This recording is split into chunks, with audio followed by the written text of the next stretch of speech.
Welcome to Kibbe on Liberty. I'm talking with Congressman Thomas Massie about the latest Epstein files data dump, some of the most outrageous things that we're discovering in there so far, and whether or not we will ever see true justice for the victims of Epstein Island.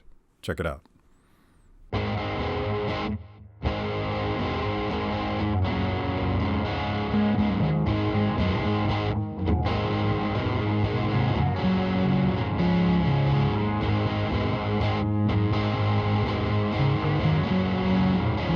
Welcome to Kibbe on Liberty.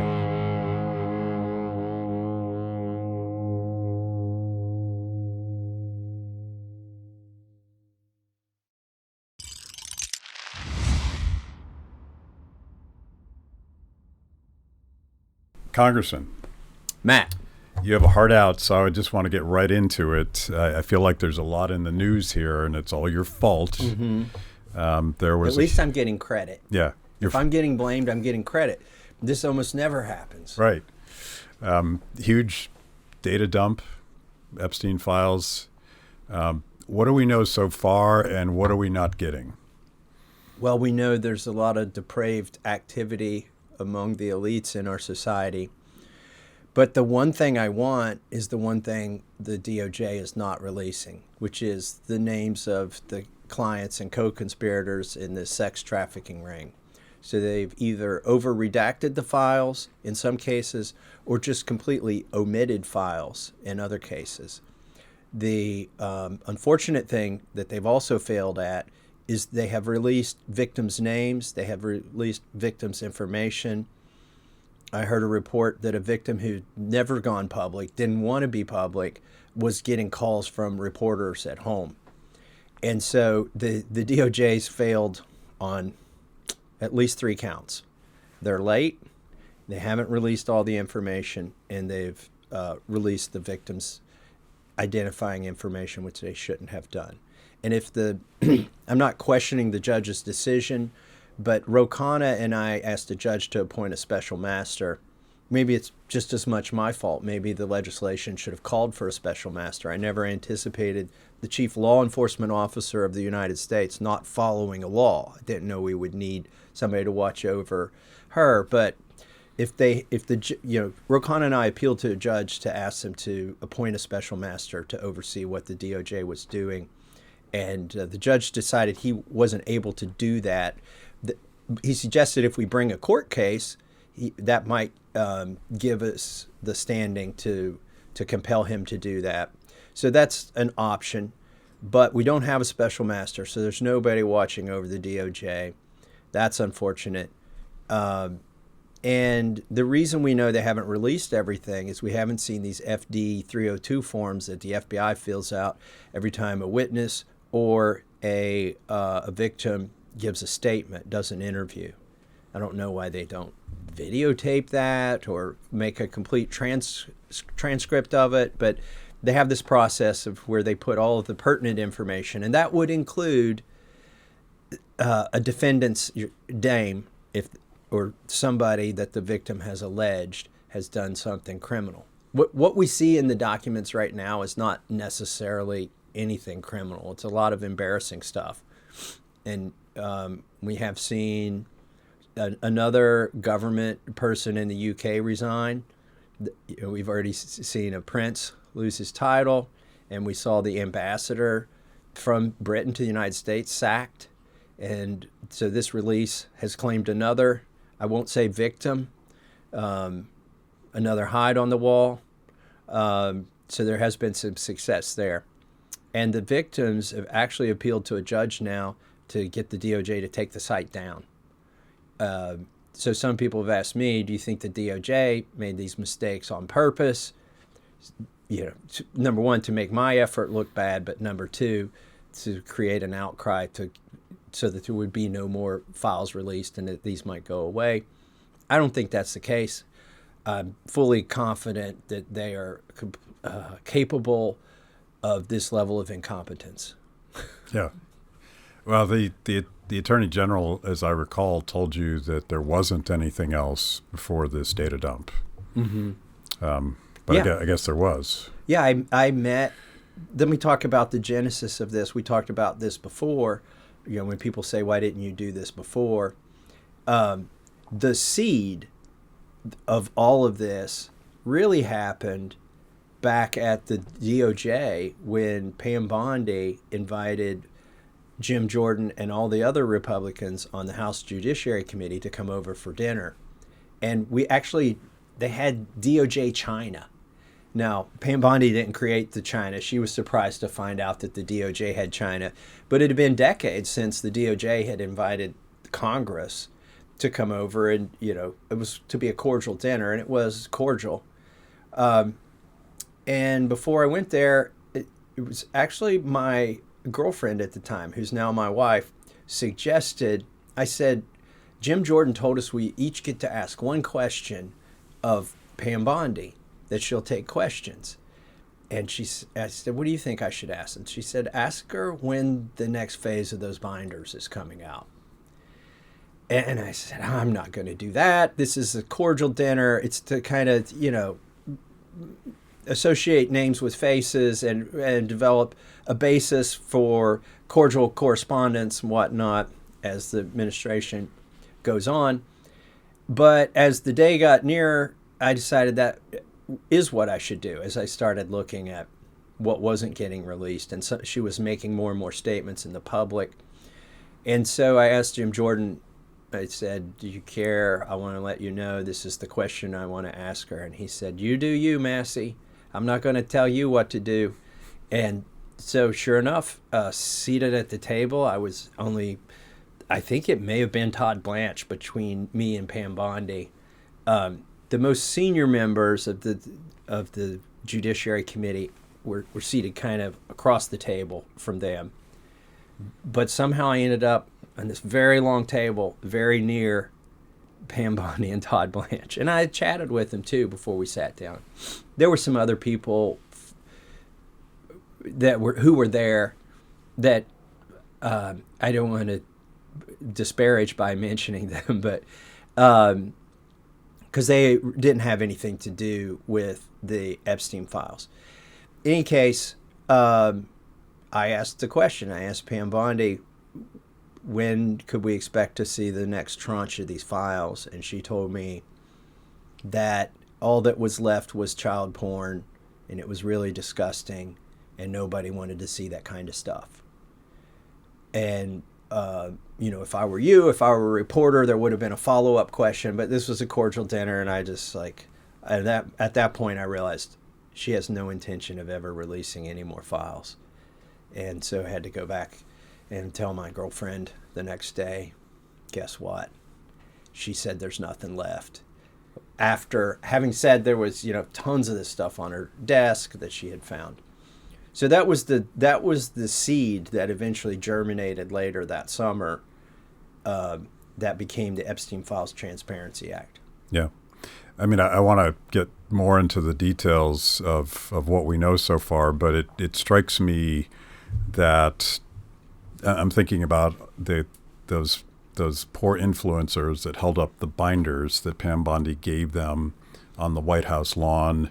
As far as I can tell, none of them to a person are even interested in these files that have actually been released. I guess the hammer has come down amongst Trump loyalists that you're not allowed to talk to this. But I'm struck at how much energy has been spent by not just Bondi, the president himself, Dan Bongino, who's now liberated from his FBI job, Kash Patel.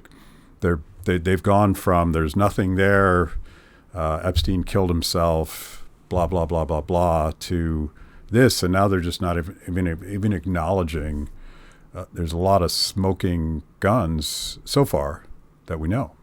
Yeah, I think back to that picture of the influencers holding up the binders. I think at that point in history, Pam Bondi still thought they were going to honor their promise, their campaign promise, the Trump administration to release these files. And I think probably people who knew better gave her the placebo because she said, hey, I got to release these files. This is what we promised during the campaign. So they gave her some placebo files. They made sure everything she got was pretty much stuff that had already been released. And then it was, I think, a ding at the regular media, the mainstream media, to give it to the influencers. This was like, thank you for helping Trump get elected. Here's your special access. And here's the cherry on top, the Epstein binders. And I do think at that point she was sincere and maybe hadn't yet learned that she was not supposed to give anything out. Yeah. Some of those influencers are complete and total hacks, right? When I look back at that picture, I realize there's a couple of my friends in that group who are not hacks, who I think have done good work. And I think it would behoove them, they could redeem themselves by sitting down for a few days and going through these files like the other people are doing out there, and connect the dots and make some connections and produce some genuine content and redeem themselves in doing so. And I would hope some of them will come around and eventually mention the Epstein files. But I don't watch Fox, but I'm told that if you watch Fox, the Epstein Files Transparency Act never happened. Right. So at least you have to be on social media to even know this thing happened. And by the way, I think historically when we look back at the Epstein scandal, it's going to be bigger than Watergate, and it's going to be, by the way, the president didn't go to jail, the attorney general did. It's going to be bigger than Iran-Contra, and here's why. It spans 4 administrations. It's deeper than any political thing on the surface. And so I think in terms of the number of people who are affected, I mean, how many people were affected by Iran-Contra, okay, or Watergate? I mean, specifically in that instance.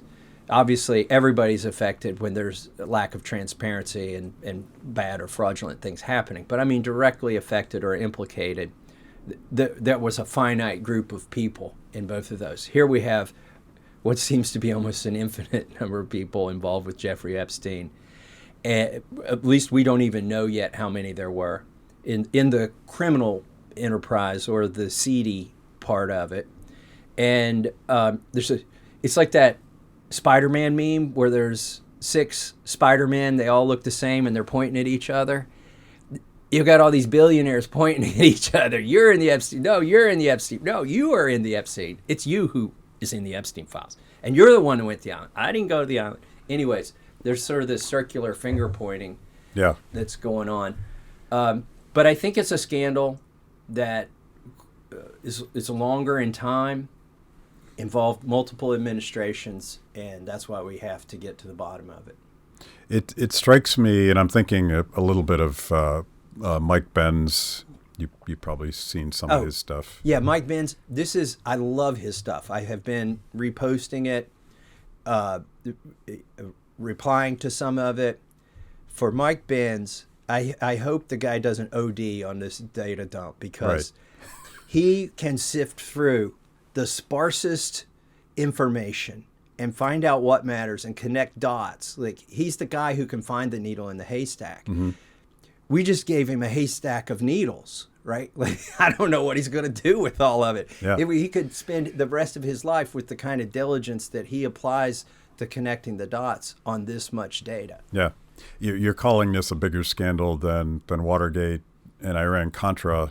And to me, it's something bigger than a scandal, because I think you've lifted the veil of how insiders collaborate with each other and collude against people. And it's not, the pedophile ring is something that has to be exposed, and people need to go to jail for that. But the even bigger story seems to be how these billionaires and these politicians and these insiders are really rigging the game in a fundamental way. And the reason I mentioned Mike Benz is his take on Epstein is that Epstein was basically the banker for illicit exchanges amongst members of the military-industrial complex. Mm-hmm. Like, he was figuring out how to get things done and how to get the money where it needed to be so that certain countries who will go unnamed could buy more weapons and start more wars. So Right. it's like a whole ecosystem But he was that the one, we didn't really know about. and he's a one-stop shop for heads of state. Like one of the things that Mike Bentz released and curated, so that you understand what's going on, is a recording that Epstein made at dinner with Ehud Barak, where Ehud Barak was trying to figure out how to become a millionaire in his retirement, and Jeffrey Epstein. He had just left the Israeli government. He was actually, what's even more troubling is he had a few more weeks left, I think. He was still a member, he was still the defense minister. And he's talking to a sexual predator, a convicted sexual predator, about how to rake in millions of dollars later, once he retired. And Epstein says, well, start out by making a list of all the people who owe you something by virtue of what you did in the government. Now, that's a little bit backwards for most government officials. They go in and they keep a list every day of what they could do to get something on their way out. So it's kind of interesting that didn't even occur to Ehud Barak until Epstein was like, well, this is how it's done. Anyways, and he mentions a company, that was not very old called Palantir. He said, that's one of these movers and shakers that's going up in the world, and and you should associate with them. And he gives some other things, but he was just Epstein was a fixer. Yeah. And if you listen to one audio tape of him, that's a good entryway, is to listen to that conversation between Ehud Barak and Jeffrey Epstein. It's a miracle it exists, and it's in the wild now. Thank you for joining me today on Kibbe on Liberty and for being part of our fiercely independent audience. Every week, my organization, Free the People, partners with BlazeTV to bring you this show. My guests bring smart perspectives on everything from current events to timeless philosophical debates. If you like what you hear, go to freethepeople.org/KOL and support Kibbe on Liberty so we can continue to produce these honest conversations with interesting people. Now, let's get back to it. It's like, the question that we may never fully know the answer to is how many of these people visiting Epstein Island were fellow pedophiles and sexual monsters versus people that just didn't care about that stuff. They're going to turn a blind eye to that so they could cut some sort of deal with Epstein to get the money. I had a suspicion before this stuff was released. People said, well, Epstein, the way he did things is he blackmailed people. Well, it's clear that he did collect blackmail material, and he did occasionally allude to it, I think, if people started straying away. And he may have got some settlements, like how did he become the manager of the Rothschild stuff, That almost looks like instead of hiring him to work for them, they needed to give a guy a bunch of money to get him to go away, and we'll do it in a way where it's a recurring stream. So if we give him the money, he could one day come out with the secret after he gets the money. So we're going to pay him out over time. So when I look at that arrangement, that's what I'm thinking, that it's some kind of payoff, and it's done in the smartest way possible with lawyers. But I lost my train of thought. I'm sure I had something really good. Well, I wonder, my point is, do you have to blackmail people who are eager? No, this is my point. This was my suspicion was when people said, oh, he operated on blackmail. I'm like, does a drug dealer operate on blackmail? Does a pimp operate on blackmail, like to the Johns? No, he's providing you with something. He doesn't need to blackmail you. You willingly come back. It's where you go to. They were looking at it wrong. Most of these people, Epstein never had to blackmail. They were coming back for women. They were coming back for whatever, money, connections with other people. He was sort of the clearinghouse. I mean, MIT was going to, my alma mater was going to a sexual predator to get money, for their labs. I mean, what wasn't this guy connected to? Yeah. And there was no excuse. You can't say I didn't know, because at that point he had already been convicted. Right. He'd been convicted, but with a super, super light sentence, which belied the true nature of how heinous the things were. That's another thing we got to see in the indictment, which interestingly has his co-defendants blacked out. Why are you blacking out co-defendants unless they've decided those are also somehow victims? But you can read through that indictment and be like, oh my gosh, they had this guy nailed to the wall. And so the question becomes, how did he get the nails out, and how did he get off the wall and walk away with an ankle bracelet, and even while he was under house arrest receiving women? How did he get, underage women, which are children, by the way? How did he get away with that? What was the trade? What was the thing he had? One of three things happened. He had either done something for the government in the past, like Alex Acosta is alleged to have said that he was told Epstein was intelligence, connected to government intelligence, and so that's why he had to give him the light sentence. Or Epstein in that moment gave them a bunch of stuff that's not documented and not in those files. Or Epstein became an indentured fixture of the government to forward in time compromise people, and that's why they let him back out. I think it's one of those three things. And here's the problem for the DOJ. The Epstein Files Transparency Act, we explicitly put in there that they have to release documents related to decisions on whether to prosecute or not. That, I'm not like making that up or stretching the language of the bill. It's right in the bill.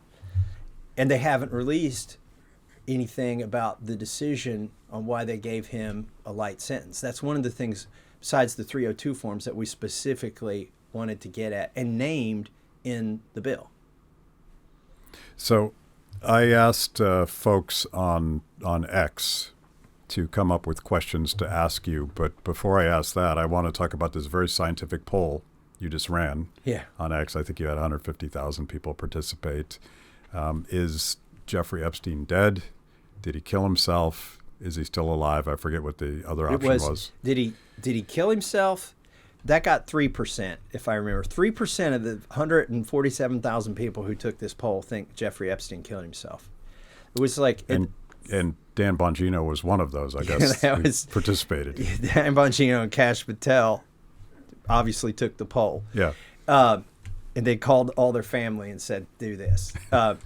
That's how we got to 3%. Then it was... This was surprising. It started out like 30-40 and it flipped to 40-30, but it's 40-some% said that he's still alive, and 30-some% say that he's dead, but he was murdered basically, and 18 or 20 something like that. 18% said just show me the poll. Yeah, I list that on the poll now because I realize that is what a lot of people want. They think they think Mossad might be watching the traffic on that poll. Right. So there's 18% past the IQ. I'm just kidding. Yeah. 18% are like, there's no way in hell I'm going to disclose my preference here and then flag myself for all time. By the way, you may be kidding, but that's precisely what I do when I take polls like this. You're part of the 18%. I know they're coming after me. Just show me the poll. And again, not scientific, obviously. A lot of those are my followers, but here's the thing. I wasn't paying a lot of attention when Epstein disappeared. We can just all agree we can't find him, right? Yeah. Either, whichever of the three options you chose. And maybe number 4, just show me the poll. Maybe you're thinking something else that I didn't even imagine. But We all agree he's not around. We can't find him. The question would be, is he the kind of guy who thought he was cornered and there was no way out? I don't think so. Like, Jeffrey Epstein, to me, seemed like the kind of guy he was just waiting for them to come and unlock the key and take him back to one of his mansions. Mm-hmm. And he knew, it, just like with the first conviction, he just would have to wait for a while and play his cards right. And I think he was that arrogant. That kind of arrogance is built because you got away with it before, and then you got away with it 1,000 times, and you got so much dirt. He's probably thinking, if I can get back to my hard drive, this is all over with, right? And so I don't know what. Or just indispensable. Like, he was the guy that fixed problems for this elite class of financiers and politicians. Like his thought process, he suggested Ehud Barak. Think of all the people who owe you something, and then start from there. Yeah. Like, those were his words to Ehud Barak. That's what he had to be thinking in the jail cell. So, the first time I saw this on the news that Epstein killed himself, I thought, well, maybe he did. It seemed as reasonable and plausible as any other outcome. But now, as we get the full color of who he was and the kinds of things he did and what he got away with, I'm not in that 3%. Yeah. So let's ask some questions. By the way, one other quick thing. Sure. You ask a question and I think of 10 answers, but one thing that I wanted to mention is there's the Zorro Ranch. There were other equities. There's the Manhattan, or was it Manhattan? Where did he live in New York? Anyways, his apartment in New York. There were other locations. So when somebody says, I've never been to Epstein Island, they might be saying, well, I preferred Zorro Ranch, right? Mm-hmm. Like, they're going to have to say, I was never at Epstein Island. I was never at Zorro Ranch. I was never on vacation with Jeffrey Epstein to some other location, and I never went to his house. And by the way, we found out that people who said that before the files came out may not have been speaking truthfully, because Howard Lutnick, when you watch Trump get on the plane or off the plane, it's usually like Lindsey Graham in the background and Howard Lutnick in the background. Like, he's like his traveling partner. Well, Howard Lutnick in a video interview said that he, once he discovered Epstein had a massage table in the middle of his house and what kind of massages he liked, he parted ways with him. And that was in 2005. He claims that happened. I don't know when the video interview was. And he said, I never had anything to do with him again. But now we have an email from Lutnick to Epstein's assistant saying, I'm bringing my 4 kids and my wife and another couple and their kids, and here are their ages, and we'll be at your island tomorrow. And then you got an email, thanks, had a great time. I think that's in there as well. So, did Epstein fabricate emails to put a paper trail because he knew that Lutnick would disassociate one? I don't think so. There's no reason to think that's a fabricated document.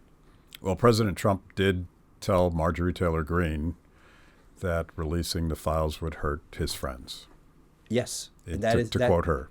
And that's a fact, because within a few minutes of that phone call, Marjorie told me that. Like, the same day it happened. It might have been an hour or two later, but Marjorie came to me and said, this is what the president told me. Yeah. If you've made it this far into the show, it means I must be doing something right. Kibbe on Liberty is just one of the amazing products we created for the people. We tell emotionally compelling stories and produce educational videos for the liberty curious. Our award-winning documentaries personalize all things liberty, independence, creativity, hard work, integrity, and perseverance. After the show, check out our work at freethepeople.org. And if you like what you see, donate to support what we do. That's freethepeople.org. Now back to the show. Anyway, I asked a bunch of folks on X to come up with better questions than I would have. And Betty has a good question. Why the hell have they redacted the predators rather than the victims? Will we be able to get that information? It's blatant. Okay. That's a good question. I want to, instead of saying Todd Blanche, I want to say the DOJ. When in fact I'm saying Todd Blanche, because it's not really Todd Blanche's job. My legislation directs Pam Bondi to do this work. And she is, I guess she's outsourced it or assigned it to Todd Blanche. That's it. That's interesting in itself. You would think on something of this magnitude where the law directs her, not Todd Blanche, it directs the Attorney General, not the Deputy Attorney General, to do these things. Why has she never showed up to talk about these things? Why is he on the Sunday shows talking about it? Well, he made a public offer that members of Congress, I think this was in his press conference that is accompanied the press release, could come and view the unredacted files. Well, within a few hours or minutes of that, Rokan and I sent a letter. This was Friday at 5:13 p.m. to the DOJ saying, let's set up the meeting. We want to come over. We want to see the unredacted documents. And was it Betty? If Betty has some documents that specifically that she can suggest that I should look at, because what's going to happen is they're not going to let me in there with an iPhone, okay? It's going to probably be a pad of paper and a pen, and I can go in there and look at these things. And I'll need to know very specifically what I want to look at. I could bring the redacted documents. I've done this before with the 9/11 report, where they had 30 whole pages redacted, or I don't remember how many it was, 10, 20, 30 pages, several pages of the 9/11 report, which was supposed to be a public document, had been redacted for a couple decades. And so I went in to read them, and then finally, with a lot of public pressure, and my friend Walter Jones, who's now deceased, was the leader of this, and I was just helping him on that exercise. We got those pages released. Obama released them. We were working on an act of Congress, and so we forced his hand, I believe. They redacted the pages they released.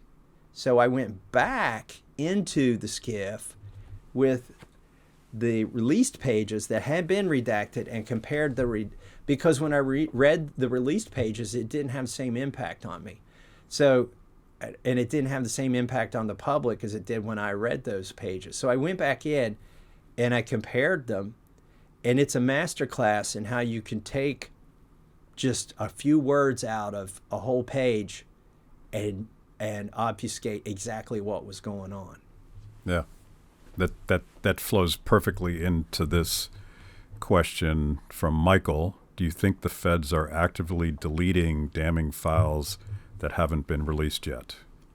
I don't think they are now. I think there's too much attention, and they say they've got hundreds of attorneys working on this. I would think that one of those attorneys would at least, out of a few hundred, maybe one would be ethical and report that.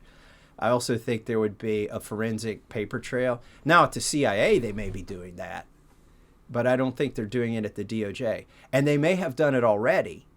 They may have been doing this for decades. They may have done it in 2007 or whatever. But it's going to be hard for them to claim they lost the FD 302 forms. Like, these are the forms, again, FBI fills out after they interview the victims and witnesses. That's the thing here. In programming and data, there's something called a checksum, where at the end of a line there's a number, and when you copy that line and you do a hash on that data, if you don't get the same number, then there's a mistake in the copy. The checksum that we have is the survivors who can tell us names. And until I see those names, I know we don't have all the documents. Yeah. And by the way, for the paid influencers out there who are paid to say, Massie, why haven't you released the names? You said you were going to release the names. I got some of these questions. Okay. Yeah. I don't have the names. I never had the names, never claimed to have the names. The survivors have the names. And what I did was to offer to read those names on the floor of the House if we couldn't get the government to release them. That wasn't the be-all, end-all. That's an inducement to the government to say, look, at the end of all of this, we are eventually going to get these names out, but we're going to make you release them. And so the other reason not to release, let's say we've got 20 names, is there's probably 100, right? And if we release the 20, they could release the 20 documents that name those 20 people and keep 80 documents secret. As long as there are some names that the survivors have that the DOJ hasn't released, then they got to keep doing releases. If you can tell me, are survivors engaged with you now that these files have been released? Are they seeing names that they want to see? Are they not seeing names that they want to see? So I engage at the press conferences. I engage with them personally. But now I interact with them through their lawyers. That's how when we're not in person, I just talk to their attorneys, and that's the smartest thing for them to do, right?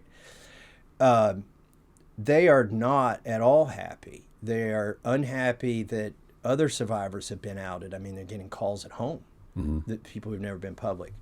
So they're unhappy with that. And we did have, Ro Khanna and I did have a Zoom call with the survivors' attorneys. And when we were appealing to the judge with an amicus brief, we talked to them to make sure we were on the same page as them. And they did, at that time, they said the DOJ and the judge had been helpful or seemed to be cooperative about redactions. But now I know they're unhappy because they've asked the judge to take the whole site down because the gross incompetence of the DOJ in terms of releasing the information about them. You gave people a homework assignment, and I want to make sure people heard this. If there are things in the files, I'm characterizing what you're saying, if there are things in the files that you need to go check out unredacted, when is that going to happen? When do you and Ro Khanna go in? We don't have a date yet. Okay. So everybody's getting their assignment, and if you're watching this and you're digging through these files, as I know, like the internet is a beautiful place for citizen journalists. It's why we know that the virus came from a American-funded lab in Wuhan. They would lie about that, so they're going to lie about everything. But I can see people digging through these things, and I think they could give you the intelligence you need to spend your time wisely there. Yeah, and in some cases, the DOJ may argue that those were victims, but I think one of the things they did, it wasn't a very intelligent redaction process. By the way, the attorneys gave the DOJ names of people to redact. They've had the names for weeks, and they could have gone through and just done a simple, but they weren't even capable of making permanent redactions. Remember, you could cut the text and paste it into Word or Notepad and see the unredacted stuff. So there's a lack of competence there. But in some cases, I read those emails and I wonder, okay, is it a victim talking about a torture video? Is it a victim talking about a little kid? Is it a victim talking about your little princess or whatever, your smallest one, whatever? It's hard to imagine it's a victim, but what they may have done is just went through and if they saw a woman's name, redacted it. And so, for instance, in the 2007 indictment, they've redacted co-defendants. Like it's a legal document. It's not like some email where you have to wonder, was this person doing something bad? It's an indictment from the government. And if you read through the indictment, some of these people took the girls from the reception area up to Jeffrey Epstein's master bedroom. And that's in the indictment. but who took them is blacked out. And so it may be, those may be women that worked for Jeffrey Epstein. And now, I don't know if in their head the DOJ is now saying those are also victims. You've leaned heavily on an assumption of gross incompetence at the DOJ, and I've done that for years. I always, instead of becoming too conspiratorial, I just assume that it's radical, gross incompetence, government failure. But I'm becoming a little more conspiratorial in my old age, and these blacked out names that everyone's complaining about. It looks like they're covering for perpetrators. Well, let's find out. I mean, somebody has to look at what's been redacted. The DOJ can't check their own homework, and the DOJ has offered to let us come and view these files, and so we've asked for a time and a date to do that. Yeah. So everybody's asking this question, but I'll read Amity's version of this question. We have seen some heinous accusations of some of the most powerful people in our country, both in and out of the political world. What is the likelihood that there will ever be any accountability for their crimes? I think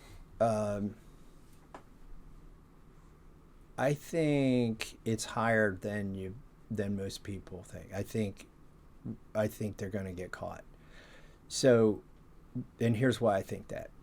We've had 3 people in Britain go down, right? Like, they didn't go to prison, which is, some of these people obviously need to go to prison, but at least they lost their fame and fortune.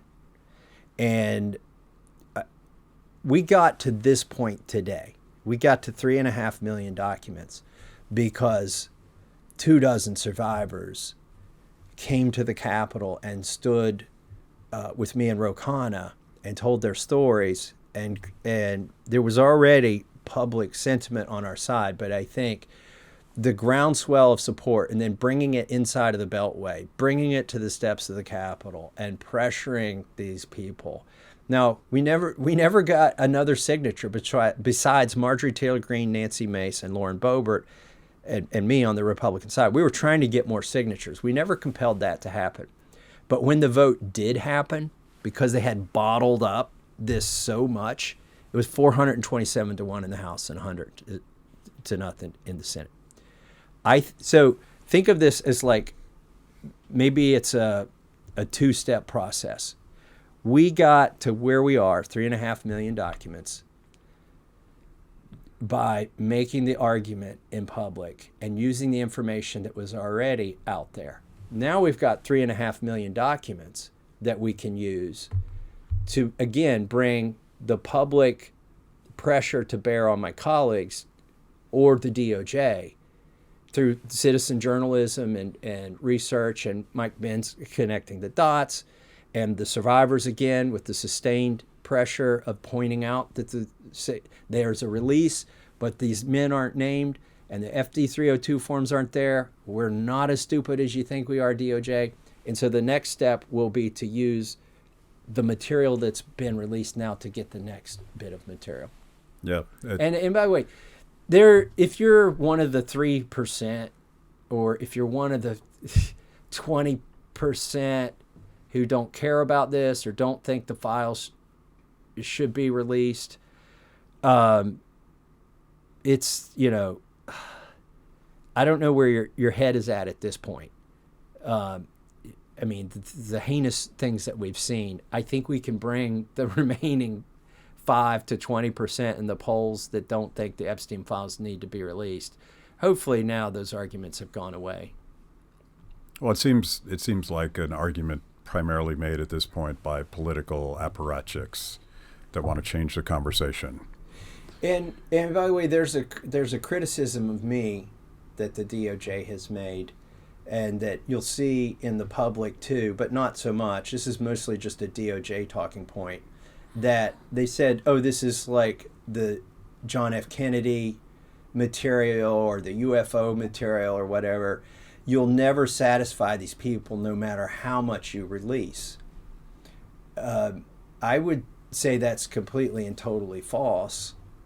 The way you satisfy Thomas Massie, I'll be done with this project when those guys are perp walked that have been named by the survivors. Like, I have a very clear threshold for when I am done. In the meantime, I'm like a dog to a bone. And but that's one of the ways they try to take the wind out of your argument. They say, look, 3.5 million files. By the way, before they released 3.5 million files, I said there's a few dozen I care about. I don't care how many millions you have.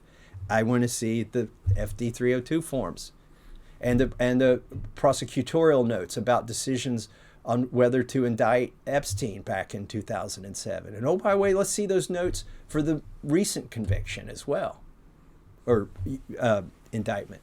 Yeah.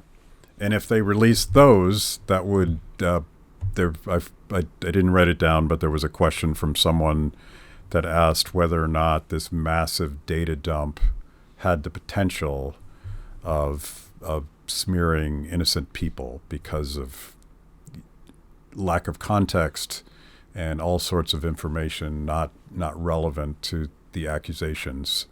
I think you're seeing that being litigated right now, for instance. So let me use an example. Elon Musk, he shows up in the files in emails with either Epstein or Epstein's assistant discussing about whether to go to the island. But he said he's never been. And I believe him. And until somebody comes up with proof that he was actually on the island, everybody else should believe him. And that should be the case. You know, I don't see an email that says, thank you for a great time on the island, or thank you for a great time at Zorro Ranch. So these things are being litigated, and there are people who show up embarrassingly in these files who we have no reason to suspect they were predators.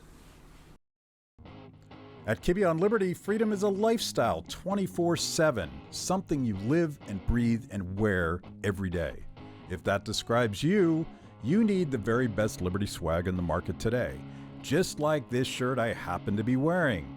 Go to freethepeople.org/KOL and check out our exciting merch. You too can love Liberty and look cool. By the way, I'm excited to see what there's this informal group called Redacting. And you may remember they're the ones that were digging into the origins of COVID and all of the DARPA documents. And because of them, we know what actually happened. They're digging into Epstein's involvement in pandemic planning. And I can't even say more than that because I know there's some really interesting things in the files, and those guys who are a lot smarter than I am are going to find them. And I can't wait to hear what's going on there. By the way, let me give you an example of somebody's name who appears in the files a dozen times at least, who's not guilty of anything and can defend himself. I appear in the files at least a dozen times because I made the newsletter, the internal newsletter over at the FBI when I was trying to get these files released. That was of interest to them. There's no conspiracy there. I mean, you know, my own staff compiles news releases, for instance, for me to read every week that might be interesting to our legislation or whatever. Well, the FBI was doing the same thing. So I appear a dozen times in their files. But that doesn't mean I'm guilty of anything. Since we're coming out of the closet, I'm in there too. It's almost like, were you doing anything if you don't show up on the DOJ's radar? Well, I have this increasingly conspiratorial view that some of the attacks on FreedomWorks back when we were taking out incumbent Republicans and replacing them with good guys, guys like you and Rand and others, there's a lot of stuff where they're just monitoring what's going on at FreedomWorks, which is how I show up. It's all that political activity back in the day. So I'm curious to dig a little bit deeper and see if they had an interest in stopping a bunch of citizens who had this really radical idea that you shouldn't spend money you don't have. And I believe it to be true because that's their lifeblood, all this government money they're feeding off of it. So yeah, like I want to know.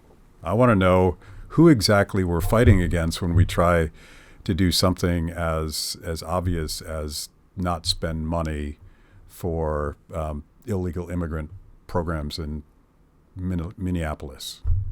There's an argument now, that we're discussing this. There's an argument to be made that every file that the government ever compiles should be released after 20 years.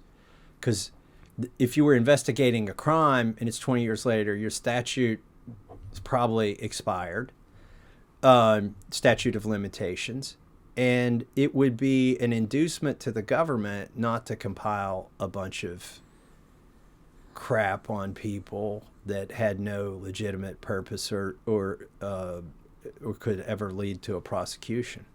Yeah.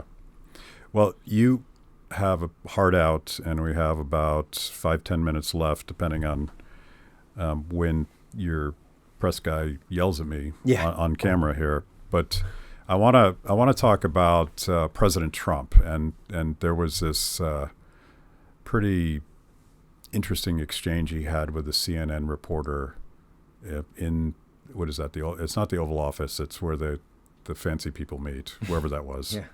Press gallery or core, I don't know, but I don't know the room. And he had answered a couple of her questions, and then she asked him about whether or not the victims of Epstein would be made whole, something like that. I'm butchering the question, and he took her head off, and as I recall, what he said is like, now that we've proven that I'm not guilty of anything, I think we just need to move on from this.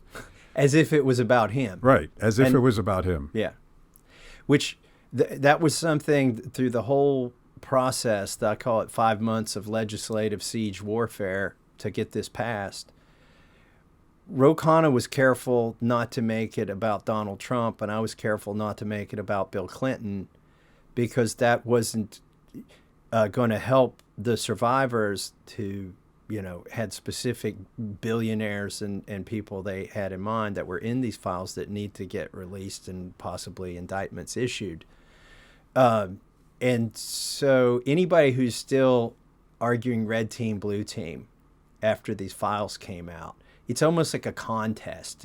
Who has more mentions, Bill Clinton or Donald Trump? Who has more pictures with women, Bill Clinton or Donald Trump? And it's totally missing the point. So he missed the point in that, and then he just called her names after that. He didn't want to talk about this. Still doesn't want to talk about this. Yeah, it's and my point is, as far as I'm no political expert, but it strikes me that he is personally handling this exactly wrong, because when he does something like that, it sounds like he's guilty of something. And I don't right. I don't understand the play. You could at least try not to look guilty. Like, you could be guilty as hell and just say, well, I want all these files out, right? At least, try it that way. And maybe you'll get out of it. But if you keep looking guilty.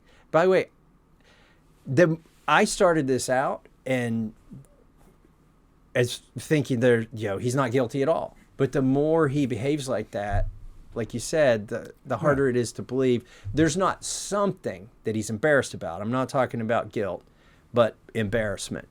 By the way, also, as soon as these files came out, $800,000 of ads were bought against me by a super PAC that's funded by Paul Singer, Miriam Adelson, and John Paulson.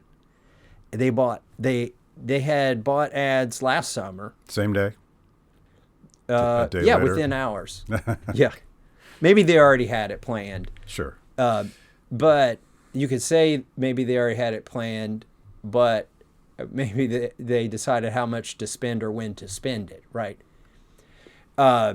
They spent it last summer against me and into the Epstein files. They were spending money against me before the Epstein files came out, or before the legislation, before I introduced it. But then after I introduced it, they spent even more money, but then they went quiet. And it's been relatively quiet for 3 or 4 months, but it's within hours of this coming out, $800,000 of TV ads run against me. And then within a day, one more day passes, and the president of the United States attacks my wife on social media and says she's a big lefty, and that's why, and then accuses me of being liberal or left-leaning because I married somebody who's liberal or left-leaning. And the funny thing about that is my wife, when Donald Trump was given to Hillary Clinton and Chuck Schumer and a whole host of, the Democrat Party of New York, right? He's giving obscene amounts of money to Democrat politicians. And this was, I think, before he started giving also to Republicans. There was a period of time where he gave to both. She was working as a volunteer for Ron Paul. Spent her own radical leftist. Spent her own money to buy flyers and hand out. Yeah. Worked the polls, right? And then she also ended up working for Campaign for Liberty and National Right to Work. By the way, those two organizations, when Hillary Clinton talks about the vast right-wing conspiracy, she doesn't know it's named Campaign for Liberty and National Right to Work. That's in that constellation of what Hillary calls the vast right-wing conspiracy against whatever. Yeah. And then my wife worked on Senator Paul's very first campaign. And mind you, he was running as the right-wing libertarian candidate versus the Chamber of Commerce, more moderate Republican. Mitch McConnell's guy. It's probably definitely no secret it's the one that Mitch McConnell would have preferred. So we're talking about not just a Republican, any run-of-the-mill Republican, but it's not even arguable. Rand Paul is the most right of the Republicans in the Senate. Okay. Well, after she helped him win that campaign, she worked in his office for 5 years, like on all this right-wing stuff. By the way, but when she started all this, Donald Trump was still given to Democrats. Yeah. So it's funny, and she voted for him 3 times. So it's funny for him to... So she's a Manchurian lefty, like she's been biding her time for the last several decades. Faked it since the age of 18 or 17. That's pretty good. When she was working... It's pretty disciplined. ...on Ron Paul's campaign. Yeah. But, I mean, he's... by the way, I assume you saw that President Trump was worrying that Congress was going to treat Hillary Clinton poorly. Oh, yeah, he had concern for Bill Clinton and Hillary Clinton, good friends of his. Yeah. He reminded you. Yeah, he's reverted back to the guy that was writing checks for Bill and Hillary. He's getting there. In this path that he's walking, though, he's in the Lindsey Graham neocon area and going back to the other area. So we won't get too deep into your campaign fundraising, but it strikes me that your best fundraiser is a mean tweet from the president. The attack on my wife has, I hate it for my wife, but it's yielded $40,000 of campaign funds. Mm-hmm. And the president he's not learning on this. Like every time he sends out a mean tweet, most of them are directed at me, I brush it off. I don't hit back. I'll say something humorous. The first time he attacked my wife by attacking my marriage, I joked that he was mad that we didn't invite him to the wedding.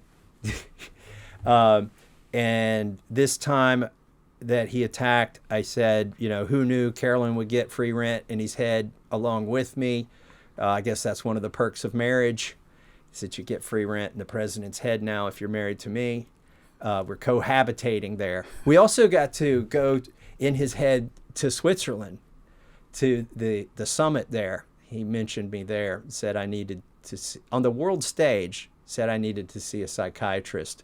So when he did that, I tweeted, please send me a donation so I can get some help. Yeah.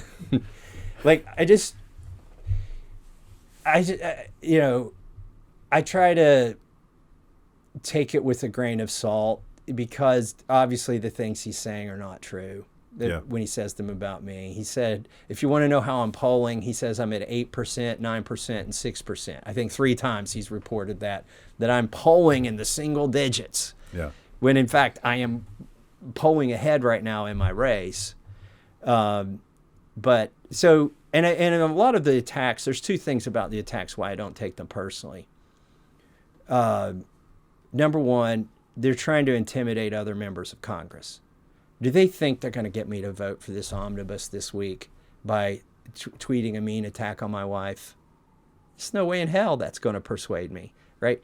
But then there's some other congressman who's like, oh my gosh, there's no level he won't go to. And my wife would never put up with that, like that would cause us to get divorced. She doesn't even like politics, right?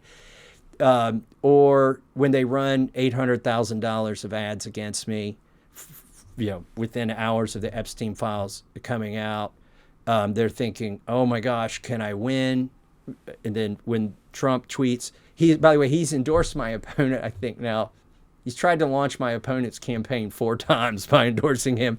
The endorsements aren't sticking, I guess, because he keeps reintroducing the candidate.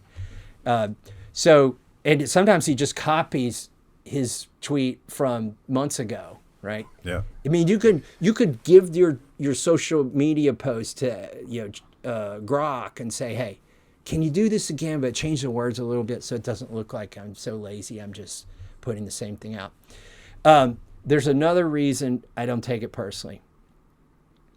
In some ways, this is above the president's pay grade. If you want to know how this world works, and this is because of campaign finance disclosure, and I know it's called, it's super PACs and people want to get rid of this money that comes into it, but it still has to be reported. Miriam Adelson has given over $200 million to Donald Trump, and she was born in Israel. She's a dual citizen, and this is the main thing for her, is foreign policy, foreign involvement, our engagement in the wars in the Middle East, our engagement in the sending money to Israel, and she's getting a hell of a return on her money. I mean, in exchange for spending hundreds of millions, Israel is getting tens of billions. Okay, so far, if that's her goal, it's a good investment. But if Donald Trump right now, if we got on the phone and I asked him to stop running the ads, and he said he would tell them to stop running the ads would keep running because it's above his pay grade.